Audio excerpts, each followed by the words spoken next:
The coffee cup trembled in Maria's weathered hands as the explosion echoed through downtown Springfield. While panicked customers dove under tables screaming and crying, she stood frozen, not from fear but from recognition. That distinctive sound, the acrid smell drifting through the diner's windows, the way the building shook. She knew exactly what had just happened.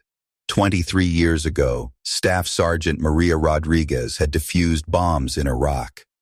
Today, working the morning shift at Joe's Diner, that deadly expertise was about to save an entire city block.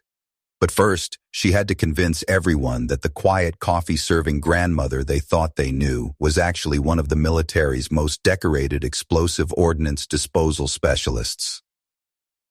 The morning rush at Joe's Diner was in full swing when Maria Rodriguez refilled Tom Harrison's coffee for the third time. At 62, she moved with practiced efficiency between the red vinyl booths, her graying hair pulled back in a neat bun, her uniform apron spotless despite the breakfast chaos. Tom, a regular for the past 8 years, barely looked up from his newspaper as she poured. "Thanks, sweetheart," he mumbled, the same greeting every Tuesday morning. Maria smiled and moved to the next table, where Sarah Chen was scrolling through her phone while her 2 young children argued over the last piece of bacon. This was Maria's world now. Predictable, peaceful, ordinary. The kind of life she'd dreamed about during those scorching hot days in Iraq when the weight of her bomb suit felt like carrying a coffin on her back. She'd served her country for 22 years as an explosive ordnance disposal specialist, diffusing improvised explosive devices that could vaporize entire city blocks. But that was her old life, her secret life. In Springfield, Illinois, she was just Maria the waitress, the quiet grandmother who knew everyone's coffee order by heart and never talked about her past. The explosion shattered that peace at exactly 8:47 a.m. The blast wave hit the diner like an invisible freight train, rattling windows and sending coffee cups dancing across tables. Car alarms screamed in the street outside, and somewhere in the distance a woman was crying. Most of the customers hit the floor instinctively, covering their heads and whimpering in terror. But Maria stood perfectly still, her trained ears analyzing every detail of what she'd just heard. The sharp crack followed by the rolling thunder, definitely military-grade explosives.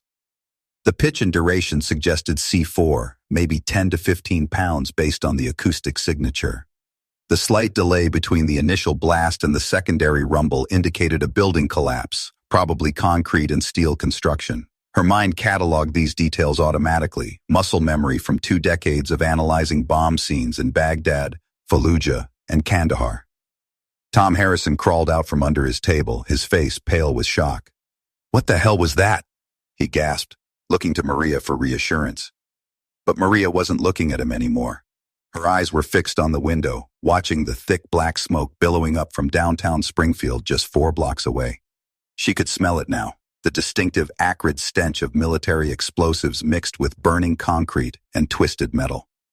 "Everyone stay calm," Maria said, her voice carrying an authority that made every head in the diner turn toward her. The scared waitress was gone, replaced by someone who spoke with the confidence of command. "Keep away from the windows and stay low." Sarah Chen clutched her children closer, her eyes wide with confusion. "Maria, how do you—" Another explosion cut off her question, this one closer, maybe 2 blocks away. The windows of Joe's Diner, spider-webbed but didn't shatter, and Maria's blood ran cold. She recognized that sound too, the distinctive signature of a Semtex charge, the kind used by professional terrorists. This wasn't random violence, this was coordinated, systematic. And if her experience in Iraq had taught her anything, it was that the first explosions were never the last ones. Somewhere out there, more devices were waiting, probably on timers or remote detonators. The bomber wanted maximum casualties, which meant targeting evacuation routes and emergency response areas. Maria closed her eyes for a moment and saw herself back in that sweltering Iraqi desert, 23 years old and terrified but determined, carefully cutting the red wire on an IED that could have killed her entire unit. Staff Sergeant Rodriguez had saved hundreds of lives during her military career. Today she might have to do it again. When she opened her eyes, every person in Joe's Diner was staring at her, waiting for answers she wasn't sure she was ready to give. Maria pulled out her cell phone with steady hands, but the screen showed no signal. The blasts had likely damaged the nearest cell tower.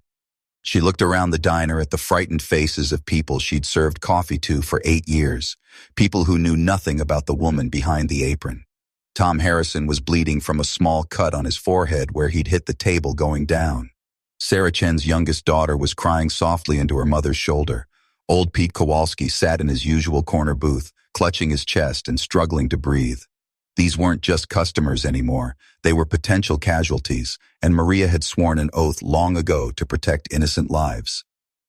"Listen to me carefully," she said, moving to the center of the diner where everyone could see her. "My name is Staff Sergeant Maria Rodriguez, United States Army Explosive Ordnance Disposal. I served 3 tours in Iraq defusing bombs, and what's happening outside is a coordinated terrorist attack using military-grade explosives." The silence that followed was deafening. Tom's mouth fell open. Sarah stopped comforting her daughter and stared. Even little Pete seemed to forget his chest pains for a moment. "I need everyone to trust me and do exactly what I say if we're going to get through this alive." Maria moved to the window and carefully peered through the spider-webbed glass. The smoke was thicker now, and she could see emergency vehicles racing toward the blast sites. But something was wrong with their positioning. They were clustering too close together, creating perfect targets for secondary devices. It was a classic terrorist tactic she'd seen dozens of times in Iraq. Use the first explosion to draw in first responders, then detonate additional bombs to maximize casualties among police, firefighters, and paramedics. Her heart pounded as she spotted a suspicious package near the fire hydrant across the street, partially hidden behind a parked car. From this distance, she couldn't be certain, but the shape and placement were textbook IED positioning. "Sarah, I need you to take your children and everyone else to the walk-in freezer in the back," Maria instructed, her voice calm but urgent. "It's the most structurally sound part of the building. If there's another blast, you'll be safest there." Tom struggled to his feet, still looking dazed. "Maria, what are you?" "I'm going outside to check for secondary devices," she interrupted. "Someone has to warn those first responders before they drive into a trap." She untied her apron and let it fall to the floor. For the first time in 8 years, Maria Rodriguez wasn't hiding who she really was. The familiar weight of responsibility settled on her shoulders as she pushed through the diner's front door. The scene outside was chaos: police cars, fire trucks, and ambulances converging on the blast sites with their sirens wailing. Maria ran toward the nearest fire truck, her legs pumping with surprising strength for a 62-year-old grandmother. "Stop!" she shouted at the firefighters, jumping down from their truck. "Don't advance any further. There are secondary devices." Captain Jake Morrison turned toward her with irritation. "Ma'am, you need to evacuate the area immediately." "I'm EOD," Maria cut him off, pulling out her military ID card that she'd carried in her wallet for 8 years without ever showing it to anyone. "Explosive Ordnance Disposal, 22 years active duty. Trust me when I tell you that package by the fire hydrant is an IED positioned to target first responders." Captain Morrison's expression changed instantly from irritation to respect as he examined her credentials. Within minutes, Maria found herself in the mobile command center studying surveillance footage and blast patterns with FBI agents and local SWAT teams. Her expertise was invaluable. She identified 3 more suspicious packages and coordinated the safe evacuation of 2 full city blocks before the bomb squad could neutralize the remaining devices. When the last explosive was safely detonated in a controlled blast, Maria finally allowed herself to breathe. The terrorist plot had been stopped. No more innocent people would die today. As she walked back toward Joe's diner, she found Tom, Sarah, Pete, and all her other regular customers waiting outside, looking at her with a mixture of awe and gratitude. Tom stepped forward first, his voice thick with emotion. "All these years, we never knew." Maria smiled, the same gentle smile she'd given him with his morning coffee, but now it carried the weight of her true story.